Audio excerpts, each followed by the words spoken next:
Olá, tudo bem? Seja bem-vindo ao canal Meu Momento com Deus. Nessa ocasião nós teremos mais um estudo guiado. Vamos resgatar aí o estudo de quinta-feira que não foi feito no dia, mas que hoje, pela graça de Deus, será possível sim. E logo mais também teremos o nosso estudo de hoje, o estudo adicional, tá certo? Antes de nós conhecermos o tema, a gente busca a Deus por meio da oração. E eu quero convidar você a orar junto comigo. Então, feche seus olhos e vamos orar juntos. Senhor Deus, estás nos céus, muito obrigado, Pai, por mais uma oportunidade de poder estudar a Tua Palavra. Agradecemos por esse momento tão especial em que o Senhor preparou para cada um de nós, que a gente possa estar de coração humilde e com a mente aberta, a mais uma vez ser impressionado por meio do Teu Espírito Santo. Fica conosco, é isso que nós pedimos em nome de Jesus Cristo. Amém. Pois muito bem, o tema de quinta-feira foi a serpente. Durante essa semana nós estamos vendo aí a influência, né, que o livro de Gênesis tem sobre o livro de Apocalipse. E durante a semana a gente já viu muita coisa interessante que nos ajuda e nos auxilia a entender as profecias bíblicas contidas no livro de Apocalipse, se utilizando do livro primeiro, o livro de Gênesis, tá certo? O primeiro ponto que eu destaquei diz o seguinte, ó. A questão da adoração é um dos assuntos centrais do Apocalipse. Quando você vê aquela coisa besta, dragão, Satanás, serpente, igreja, carta, aí você fica se perguntando, meu Deus, o que é isso? Pois é, de acordo com o estudo de hoje, uma das questões centrais, um dos assuntos centrais dentro do Apocalipse é a questão da adoração. Ou seja, vários dos contextos ali apresentados, por detrás das entrelinhas, né, nas entrelinhas, está se tratando sobre a adoração, tá bom?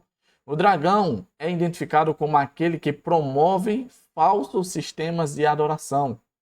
E não é por acaso que Apocalipse o descreve como serpente. Olha como é interessante, né? Mas vamos ler aqui dois contextos. O primeiro é o contexto de Gênesis, né? E depois vai ser o contexto de Apocalipse. O primeiro contexto de Gênesis está ali no capítulo 3, verso do 1 ao 5, que diz assim, ó. Ora, a serpente era o mais astuto de todos os animais selvagens que o Senhor Deus tinha feito. E ela perguntou à mulher, foi isto mesmo que Deus disse, não comam de nenhum fruto das árvores do jardim? Respondeu a mulher à serpente, podemos comer do fruto das árvores do jardim. Mas Deus disse, não comam do fruto da árvore que está no meio do jardim, nem toquem nele. Do contrário, vocês morrerão. Disse a serpente à mulher, certamente não morrerão. Deus sabe que, no dia em que dele comerem, seus olhos se abrirão, e vocês, como Deus, serão conhecedores do bem e do mal. Essa é o relato, né, da queda ali do primeiro casal, dos nossos pais, Adão e Eva, né? Aqui é apresentado a origem do pecado aqui na Terra, tá certo? Foi por meio de uma serpente possuída pelo inimigo e por meio de falsas verdades pela metade, né? Gerou-se ali uma dúvida e por meio dessa dúvida gerou aquilo que não foi dito por Deus. E aí deu espaço e, vamos dizer assim, ousadia para a curiosidade e para desejar aquilo que se já tinha, né? Essa história de que vocês serão como Deus e que vocês não morrerão era já uma realidade, vamos dizer assim, presente nas características humanas, pois o Senhor dotou isso quando criou o primeiro casal. O outro contexto de Apocalipse é ali no capítulo 12, do verso 1 ao 9, e diz assim, ó. Apareceu no céu um sinal extraordinário. Uma mulher vestida do sol, com a lua debaixo dos seus pés, e uma coroa de 12 estrelas sobre a cabeça. Inclusive, nós vimos durante a semana explicações sobre esse contexto, né?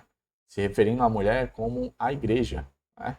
Ela estava grávida e gritava de dor, pois estava para dar à luz. Então apareceu no céu outro sinal, um enorme dragão vermelho com 7 cabeças e 10 chifres, tendo sobre as cabeças 7 coroas. Sua cauda arrastou consigo o terço das estrelas do céu, lançando-as na terra. O dragão colocou-se diante da mulher, que estava para dar à luz, para devorar o seu filho no momento em que nascesse. Ela deu à luz um filho, um homem, que governará todas as nações com cetro de ferro. Seu filho foi arrebatado para junto de Deus e de seu trono. A mulher fugiu para o deserto, para um lugar que lhe havia sido preparado por Deus, para que ali a sustentasse durante 1260 dias. Houve então uma guerra nos céus. Miguel e seus anjos lutaram contra o dragão, e o dragão e os seus anjos revidaram. Mas estes não foram suficientemente fortes, e assim perderam o seu lugar nos céus. O grande dragão foi lançado fora. Ele é a antiga serpente, chamada Diabo ou Satanás, que engana o mundo todo. Ele e os seus anjos foram lançados para a terra. Olha aqui, eu separei alguns pontos com base nesse contexto, e aqui vai o primeiro. Ó. Existem dois relatos em que Satanás leva o mundo inteiro para o caminho errado. Você sabe quais são esses dois relatos? O primeiro foi o que a gente leu ali no capítulo 3 de Gênesis, né? Onde ele narra que as únicas pessoas existentes, que era o primeiro casal, se permitiram ser enganados por Satanás, né? Pela antiga serpente. Naquela ocasião ali, todo mundo, porque só tinha duas pessoas, foi enganada, né? Foi levado para o caminho errado. E o segundo é apresentado no Apocalipse capítulo 12 e no capítulo 13. No capítulo 12, é além do capítulo 12, verso 9, em que fala que Satanás é identificado como sedutor de todo o mundo, ou seja, ele está seduzindo todo o mundo, né? E já no capítulo 13, a menção que fala sobre ele encaminhar todas as pessoas da terra para o caminho errado, se encontra em capítulo 13, verso 2 e 3, onde fala o seguinte: como aquele que dá poder à besta do mar, de modo que toda a terra se maravilhou, seguindo a besta. Isso ainda está para acontecer, tá certo? Um dos temas das profecias é a natureza imutável do grande conflito. E aí você deve estar perguntando, o que é imutável dentro do grande conflito?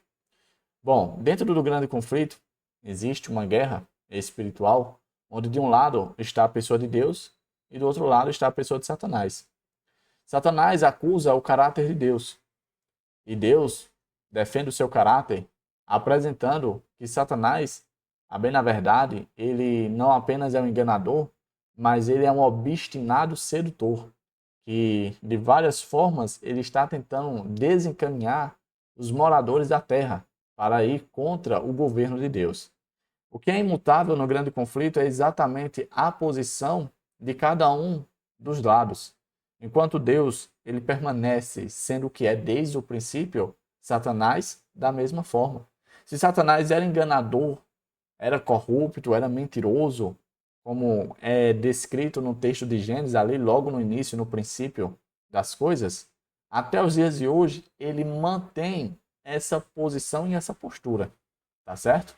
Então essa história, não, as coisas não são bem assim, não tem nada a ver, tá certo? Vamos avançar. Por isso, podemos compreender o mundo e reconhecer as armadilhas espirituais. Esse ponto é bastante interessante porque ele remete à ideia de que as estratégias de Satanás, elas não mudaram. Talvez a aparência, pode ser. Ele pode estar se utilizando de novos métodos, mas o propósito, o objetivo ainda é o mesmo. É fazer com que eu e você entremos em rebelião contra Deus, contra o seu governo. Ele vai se utilizar de vários meios, mas o objetivo final sempre será o mesmo: desvirtuar eu e você, desvirtuar o caráter de Deus, desvirtuar o plano da salvação. Tá bom? Deus nos prometeu sabedoria e discernimento. E armados com a certeza das Escrituras, não precisamos cair nas mentiras do diabo. Em outras palavras, eu e você não fomos deixados aqui à mercê da nossa própria sorte. A gente não foi esquecido aqui na terra para se virar contra Satanás. Deus ele deixou tudo o que era preciso para a gente resistir, para a gente discernir quando Satanás viesse tentar nos enganar. Inclusive, uma das formas de a gente fazer isso é se utilizando das Escrituras Sagradas, o texto bíblico, porque o texto bíblico é a palavra de Deus. E se nós formos conhecedores da palavra de Deus, nós vamos conseguir sim diferenciar entre a palavra de Deus e as mentiras de Satanás, da serpente. Tá certo? Olha esse último ponto. Considerando que as questões centrais e os participantes do grande conflito não mudam, como avaliar as mudanças no cenário cultural? Ainda encontramos hoje as mentiras originais do Éden de que jamais morreremos e seremos como Deus? Pois é. A gente percebe que muita coisa no mundo muda, né? Algumas coisas que eram certas antigamente, que não tinham problema nenhum, hoje em dia já não são vistas mais assim. Coisas que eram erradas, que, quem sabe, não eram nem comentadas, nem faladas porque eram tabus, hoje em dia já se agem com naturalidade. E a gente percebe que a cultura, ela tem a sua volatilidade, ou seja, ela muda com muita frequência e muita facilidade. Basta o tempo passar. Porém, como a gente viu no estudo de hoje, os personagens do grande conflito, a pessoa de Deus e o inimigo, Satanás, eles não são voláteis, né? Eles são imutáveis. E os seus objetivos também. Embora a cultura, o tempo e as coisas possam mudar, o objetivo de Satanás sempre será o mesmo e permanecerá para sempre, né? O mesmo, que é enganar, que é colocar a criação contra o Criador, para que a gente não seja pego e nem caia nessas mentiras, porque se a gente for levar em consideração a nossa realidade, muitas pessoas já caíram e outras irão ainda cair, porque vamos dizer assim, Satanás, ele não brinca em serviço. Ele vai se utilizar de todos os meios para poder, vamos dizer assim, enganar. E como diz o texto bíblico, se possível, até mesmo os eleitos. Chegamos ao fim de mais um estudo guiado, hoje falando sobre o tema da serpente, né? Esse tema é bastante interessante, que tanto aparece nas palavras proféticas escritas ali no livro de Apocalipse, como também no livro de Gênesis. E para a gente poder identificar quem é essa serpente, né, no livro de Apocalipse, basta a gente voltar para Gênesis, que a gente vai saber a interpretação correta. Tá bom?